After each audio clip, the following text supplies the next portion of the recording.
This episode is brought to you by Standard Deviant Brewing. Located at 280 14th Street, Standard Deviant has been making, quote, the coldest tasting beer in SF since 2016. Check them out at their Mission Tap Room, your favorite bars and restaurants throughout the city, and if they don't carry Standard Deviant, ask them why. And coming this spring at their new location in the Pier 70 development in the Dog Patch. It's a gorgeous space with floor-to-ceiling windows looking out on the bay. Also, be sure to check out their freshly launched Forever Deviant Loyal program, an opportunity to pay a one-time fee now to lock in cheap beers for life. Do you like the idea of $5 pints for the rest of time? I sure do.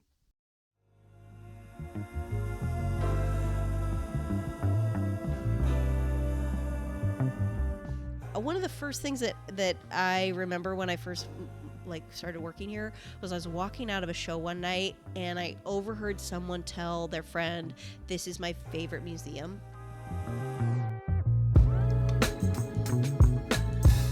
That was Ashley Graham, marketing manager and art director at the Fillmore. I'm Jeff, and this is Storied San Francisco, a podcast about artists, activists, and small businesses that make this city so unique. In this episode, part 2 of 2, Ashley talks about her move to San Francisco 12 years ago to work at the Fillmore. She speaks about her dual roles at the famed venue, the legacy of Bill Graham, the apples and posters that the Fillmore is well known for, and what it's like to be part of such a rich history at a famous San Francisco institution. Here's Ashley Graham. I'll be honest, I'd never heard of the Fillmore. Had you been to San Francisco? I'd been here one time to visit my cousin, and I'd been here for I think 48 hours. Okay. I knew one person here. Your cousin? Well, no, I knew two then. But it's funny because when I was on the verge of being I think I'm going to take this job, my cousin called and she's like, "I think I'm about to move to Sacramento, so don't move here for me." And I was like, "Really? Okay." I was totally going to move for you. What? Right, presumptuous. No, love her. But anyway, so he explained the job, and I think what appealed to me then and what continues to be sort of the driving force behind me being here is that it wasn't those acts that are bigger than big. It wasn't, in Seattle I was supporting these huge shows that were selling out arenas, and it was Beyonce, and it was Rihanna, and it was Brad Paisley, and it was everything. Those are big. And for me, I think personally, I've always been more interested in the path to that, right? Yeah. And the Fillmore presented an opportunity to really take part in that journey in a different way. Rather than just being this is a sure thing, let's put the tickets on sale and watch them sell. Right. It was more who is this band? What are they into? What else do they sound like? How can we sell these tickets? Kind of more music discovery, and that continues to be something that I find really interesting here, is watching people grow into this room. And maybe the first year that we have you sell 600 tickets, and then the next year you're back and you blew it out, and you've got that poster, and you're yes. and then you're on your way to whatever next venue. But I think that journey has always been really interesting to me and really exciting. If your prior/first time to San Francisco was, you said 48 hours, sounds like you you moved here and discovered the place. Yeah. Is that fair? Yes. And I want to hear your impression. My initial take. Yeah. And what year was this? This would have been, what was 12 years ago? 2012. It was June of 2012. Okay. I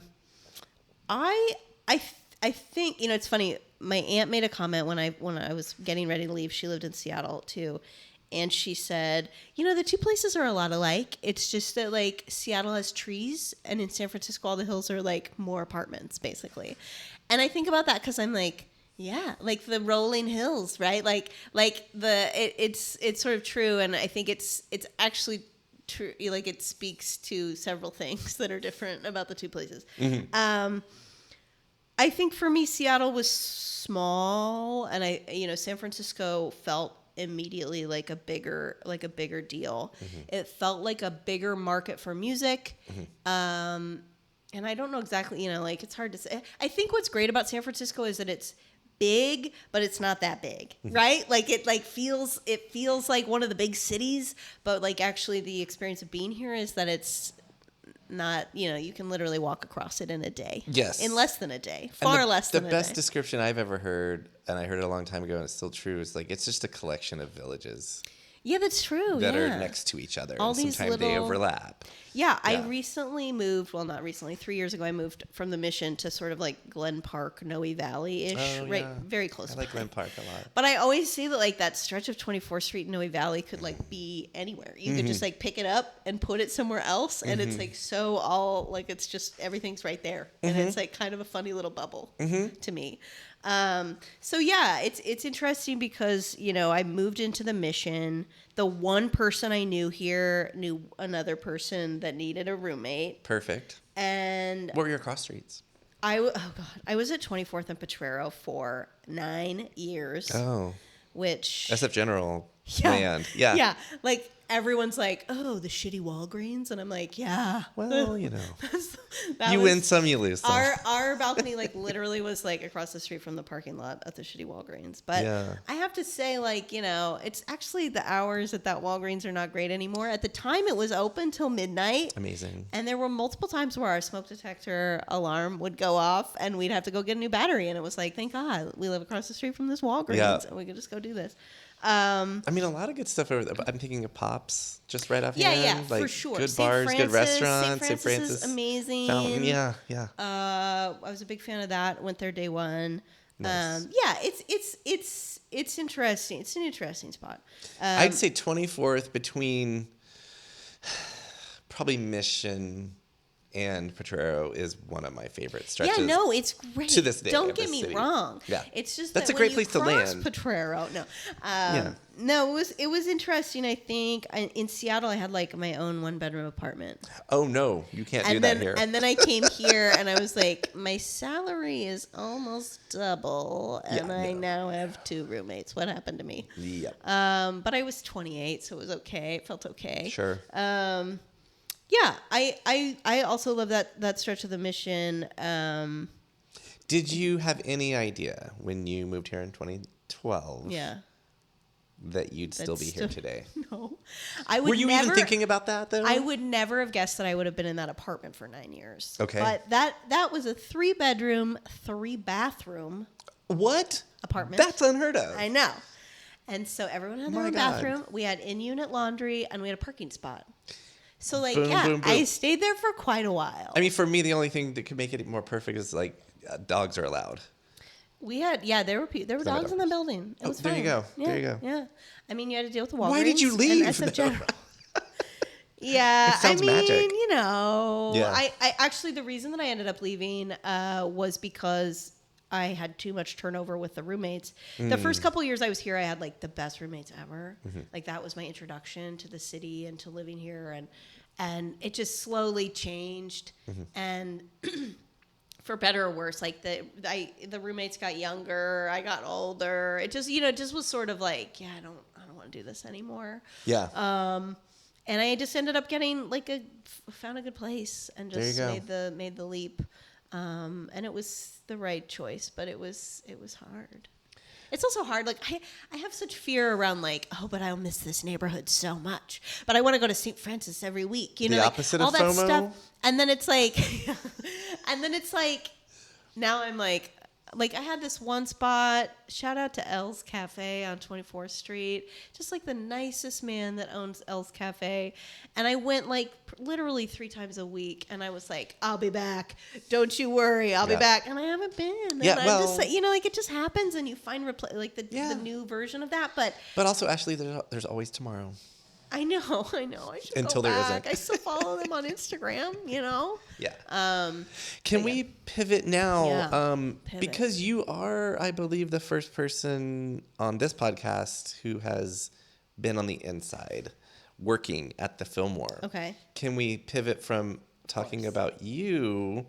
Can you tell folks what the heck this place is. I'm sure a lot of listeners have been here multiple times and might not know the history. Yeah, I think it's really interesting. We've been having this conversation around like the Fillmore, obviously the Fillmore represents a lot of things to a lot of people. One of the things I love that we have said many times is the Fillmore is the Fillmore, meaning like we could all come and go. We're going to come and go. Generations will pass. The Fillmore's still the Fillmore, and I love that. But I think, we're having kind of this conversation right now around the history of the Fillmore and how much that remains top of mind for a lot of people coming through the doors.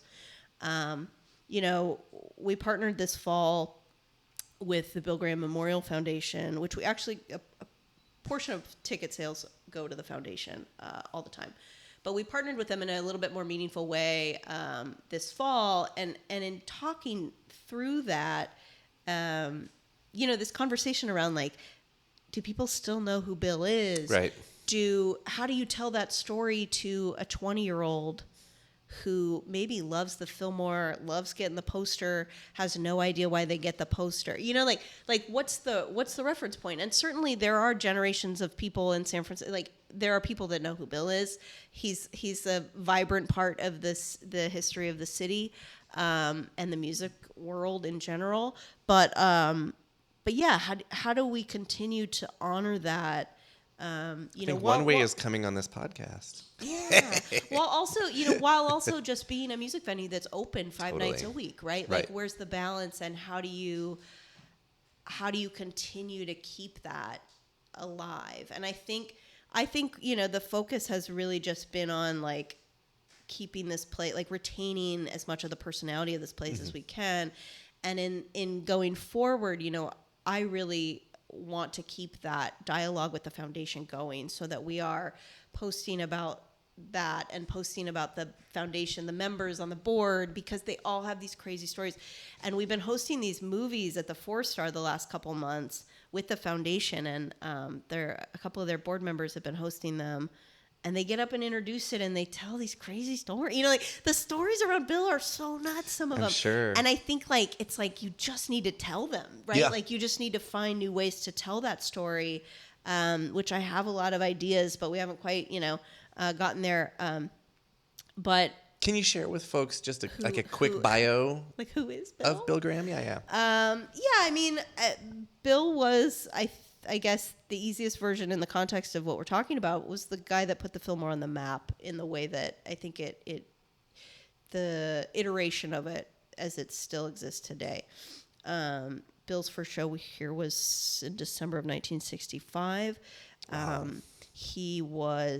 Bill's story is crazy. He was a Holocaust refugee who ended up in New York, who ended up in San Francisco. I think wanted to be an actor, was working with the mime troupe in the 60s, and then ended up, his first show here was a benefit for the mime troupe. That's how he got his start. And am I wrong? It was a dance hall or a dance studio? It's actually interesting. Like at one point it was a roller rink, and it's funny because you can see, like, if you look in that in the main room, like the walls are curved and there's ramps and stuff. Oh, I never noticed that. And somebody finally was like, yeah, that's because it was a roller rink. And I'm like, what? Like, oh, that does make way more sense, right? There you go.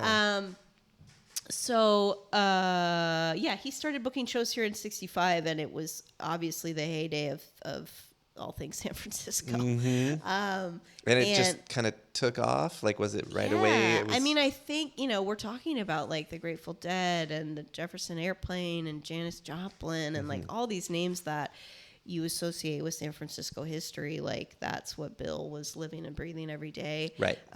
He had this real gift also for, pairing interesting genres and different bands together so that you could bring together different audiences, and just had a real gift for like giving a shit, I think is what I would say. Give a shitism. And it's interesting because he was a tough guy, right? Like he was a businessman, and so there are stories that are just so rich, and so people just absolutely adored him. But he's also, he was a businessman, and he was here for I want to say a couple years, ended up going and opening the Fillmore West over on Van Essen Market.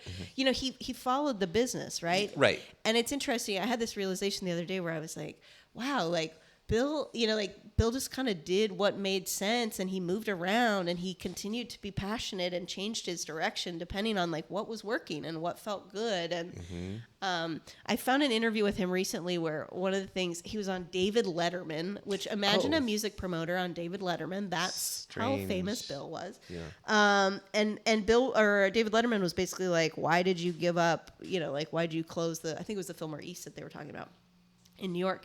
And Bill was like, yeah, like the bands came in and they just wanted to like have their own openers, and they didn't want me to book the show. You know, like it was less fun. It wasn't fun anymore. And I was like, wow, what a novel, like what a great idea. Like, yeah, I want to pivot when it's not fun. Like, let's try new things. And yeah, he just had kind of a innovative mind, and had a way of rallying people, and then, you know, harboring a real community, a real family.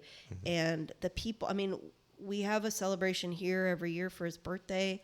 Everyone that's on the part of the foundation and beyond is here. You know, and I don't know, we should all be so lucky to have amassed a group of people that continue to think so much of us and to want to celebrate us 30 years after we, you know, pass. Totally. So I you know, it's I think in the modern landscape, it's really hard to think of a person like Bill with the amount of integrity and thoughtfulness and creativity that he had, because, you know, a lot of music has just, it's changed so much, right? Like, not because of any one person, and it's not any one person's like, you know, flaw or fault. You know, the landscape is just different. And I actually have, Bill would be like in his late 90s, I think now. And I've had this thought a couple of times, like, I wonder what it would be like if Bill was still alive. And like, he was what just would he like, think of every all this? once in a while he showed up and was like, what's this? What's this? Why are you doing this? Right. Like, move this guy over here, Yes. you know, whatever. And it would be difficult, but but you know, it's just it's you know, time marches on, I guess. But two questions. Yeah. That I think, again, people who come here once or more times might wonder. And I'm one of those people. I've come here a bunch of times. But where did the apples come from, and what's the story behind the posters? Like, these are two things I think that are very Fillmore. Those are our main things. Nobody really knows why the apples were a thing. There's a simple version, which is that Bill extended, like, gave out apples as a sense of like hospitality.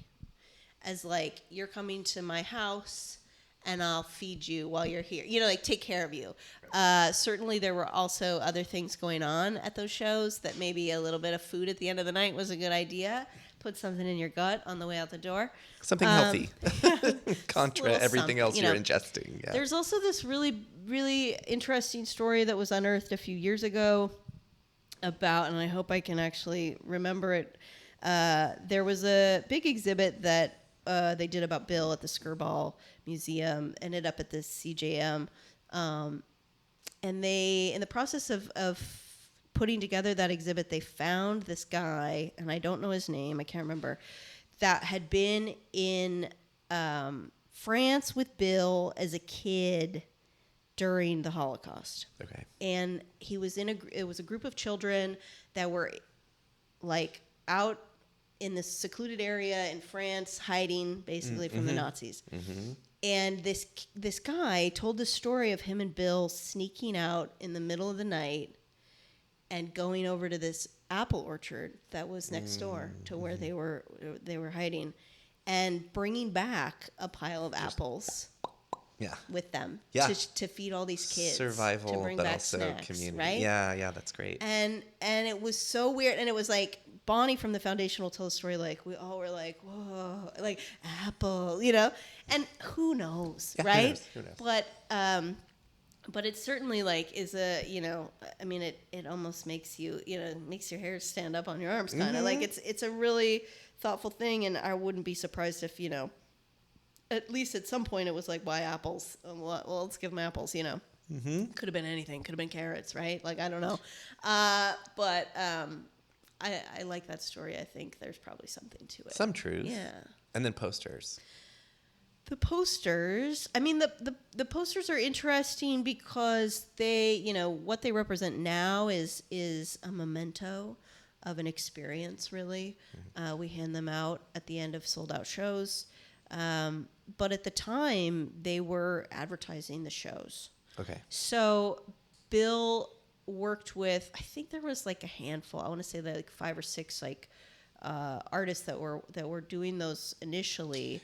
And I wish I had like a list of names. I should already know them. But, they were creating these works of art. And what's funny is that, I've read some things where it's like, maybe Bill hated those posters because you couldn't read them, right? Like, it's like at the end of the day, like they were supposed to be selling tickets, right? Yeah. And they're like lava lamp letters almost. Yeah. I mean, they're very crazy, of the time. they're crazy, right? Of the time. But obviously they became so much more than that, and more for promotion than posterity. Yeah, and I mean, originally. if you look at those old posters, like they have at the bottom, like where to buy tickets and how much Right. tickets are and when Right. the doors open and all that stuff. Like they were advertisements, but obviously tapped into something, and it became an art form, and they are works of art. The MoMA just had a huge exhibit. Yes. Of I don't know how many posters they had up, but it was really incredible to see them in that context. Like, one of the first things that I remember when I first started working here was I was walking out of a show one night and I overheard someone tell their friend, "This is my favorite museum." Oh. And you can interpret that in a couple ways, which one of them is, like, oh, okay, great. Yeah, it's actually a music venue. Right. But the context of it, I would hope, was like, if these walls could talk, there's right? history, Like, there's so much history here, and there's history. so much art, and there's so, like this place has just lived so many lives. Yeah. And so... And surviving next door in the late 70s. Yeah, well, yeah, let's not even go there. That's a whole other podcast. Yeah, it's really interesting. I don't even know when I remember hearing that, and I was like, that's like right next door. Yeah, we've got a lot of history on this block. Mm-hmm. But yeah, it's interesting to see, obviously we have the poster room, which is lined with the history of those posters. But to see them in a museum with the, with the lighting on them, and I mean, it's overwhelming, kind of. And I took over as the art director 5 years ago here, and I really tried hard not to actually engage too much with the history. And now I find that I'm like sort of at a deficit, and I need to do a little bit more research. But for me, it was like almost too overwhelming to know everything. Sure, And it's a lot. to know like every, like obviously the technical stuff is one thing, but just like even... it's a daunting, it could be really daunting, right? To be like, wow, I'm never going to make posters this good, Well, how many shows roughly a year? Like 200, 250 or something? No, not 200? quite. Yeah, it varies greatly. But also 60 years. I would say like we're making like 75-ish posters a year. So yeah, it's a lot of posters, That's right? so many. So it really was like, initially I was like, I just got to like forget that all this other stuff has happened. Because the person that was the art director before me had been doing it for 35 years. Right. So it was also just like, whew, okay, Yeah. no big deal. No, it's fine. Everything's fine. And now I kind of am finally like established enough in it that I feel like looking back is really healthy, and it's cool. Like, we've got an art show across the street actually at the Social Study right now. And shout out Social Study. Love the Social Study. Yep. And part of the reason for that was those are all posters from the last 10 years. And the reason I wanted to do that was to really show the artists that are making posters now that like they are a part of something. And this is part of the history, even if it's not up on the walls in the venue. These are Fillmore posters, and this is an era of something, that matters a lot. So it's cool to see those up on the wall too. Real quickly, I had an art show last summer at Minibar, and someone I know, Little Tuffy, Little Tuffy. his contributions to that art show were 4 Fillmore posters. Oh, yeah. And they were the first pieces to sell. They all sold in 2 seconds. It's like a legend. Yeah. Really. Well, okay, we actually kind of found our way back to you and Yes. your role here, I just want to know, how cool is it that your name is on all the posters? It's weird. Actually. I mean, it's also your weird. job. It is, But it's yeah. your I think name that's is like, it's funny because it kind of it goes from being, it depends on how how busy we are, how many posters we're making, the novelty of it. sure. Some months it's just a lot of work, right? Right, I think like last February, I want to say there were 29 days. We had 24 shows. Oh my God. And I made 12 posters. Or we the collective made 12 posters for the month of February. So like some months like that, you're just like, I don't even know what these are. I don't even like, let's just power through. But yeah, certainly like there's nights where friends come to shows. And they'll go home and send me a picture of the poster, and they're like, "It's my first Ashley Graham," or whatever. And I'm like, "Thanks." So if posters are only given out at sold out shows, Generally how does speaking, that yeah. work with like, okay, artist, go? Yeah, we have. I mean, I've been here 12 years. Our booker's been here since 1988, so we have a pretty good sense of like What's gonna sell out. when it's going to sell out. It's not a perfect science, but we're pretty good at it. And I'm working. I try to work like a couple months out. Okay. But sometimes there's last minute stuff. Sure. And especially if it's a new artist that I'm working with, I'll try to work further out because that way we have a buffer around when that final product needs to get done. Right. But I like to say that if I pick the right person, I can get a poster done in 5 emails or less, right? Like which is not actually, that's not really very realistic. But it's like, I like to think of the art director job as curation more than direction. Right. Meaning that I'm not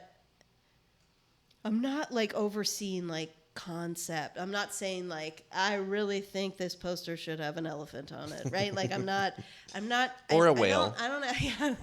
Animals, just give me animals.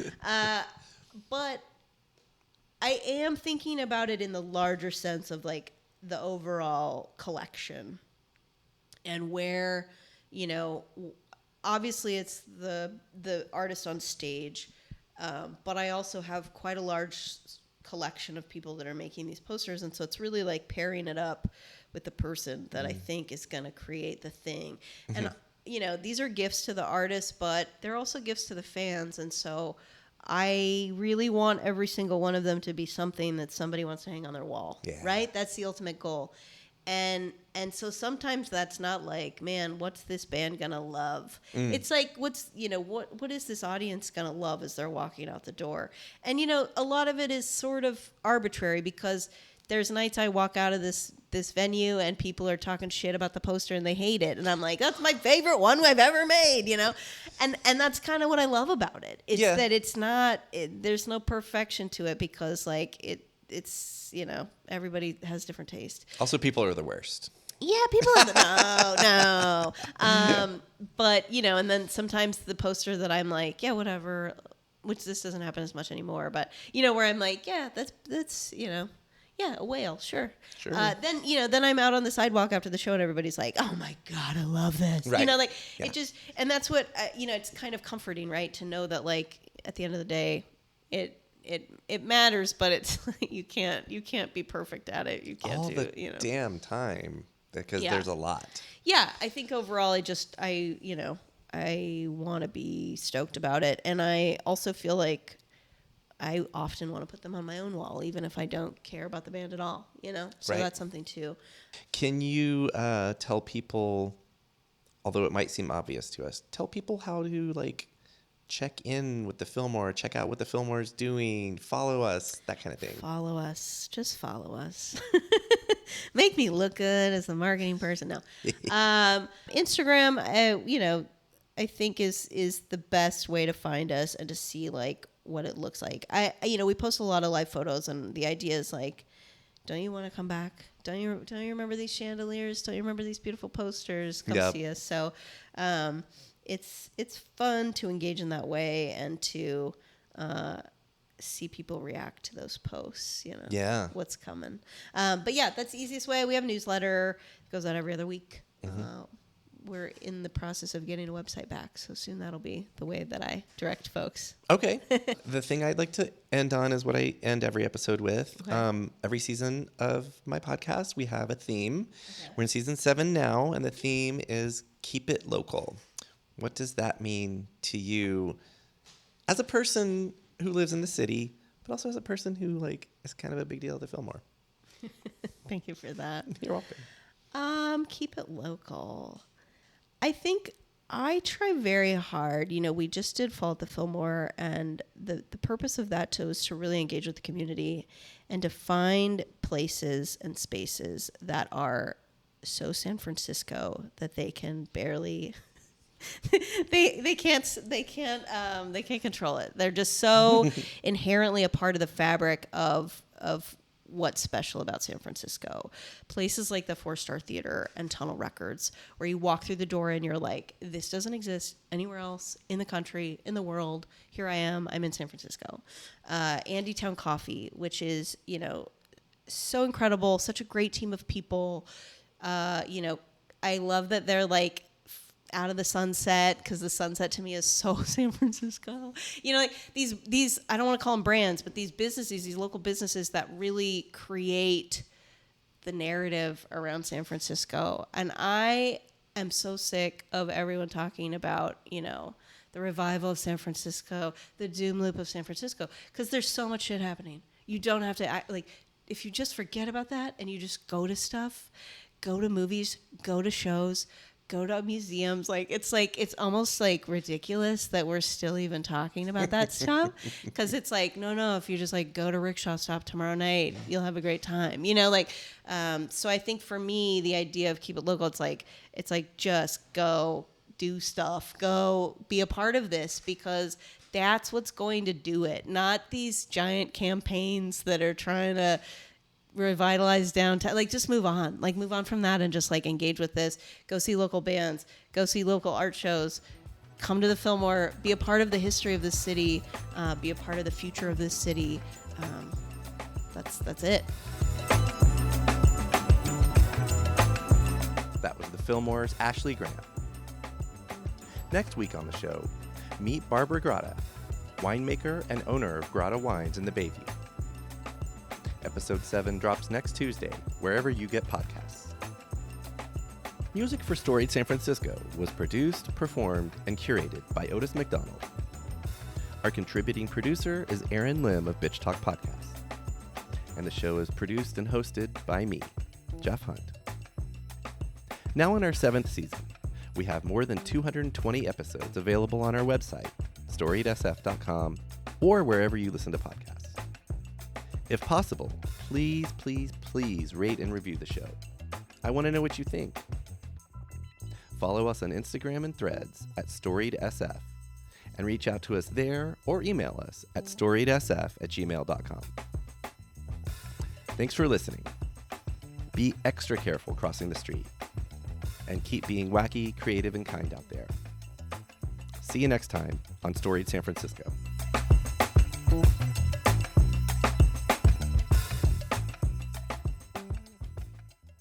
We acknowledge and respect the first humans of the unceded land we call San Francisco, the Ramaytush Ohlone. We condemn the genocide of these and other tribes across the Western Hemisphere. We honor their legacy and history, and we support rematriation and sovereignty efforts. This podcast is a proud member of the BFF.FM podcast network. Learn more at podcasts.bff.fm. BFF.FM, best frequencies forever.